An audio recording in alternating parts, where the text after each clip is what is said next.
Hello everybody. Hey, I've finished Monet's Water Lilies. Now what I get asked on a daily basis practically is how long does a piece take?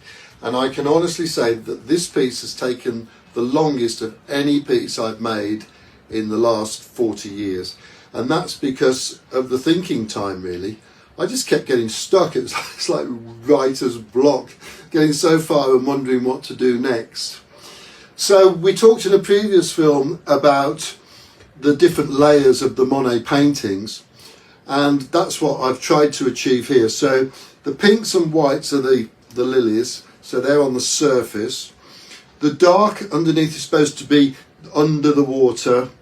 The greens are sort of hovering under as well, and then the fusions just kept getting smaller and smaller until I ended up adding shards of mosaic. And finally were the pieces of white silver smalty, which I think are supposed to be the glimmering reflections on the surface of the water.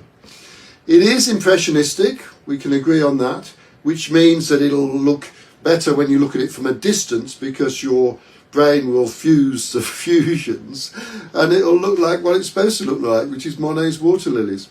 I love it. I don't know whether Claude Monet would love it. And to that end, I've written this accompanying verse. Monet's Water Lilies. You probably think I'm being a bit silly in trying to recreate Monet's Water Lilies.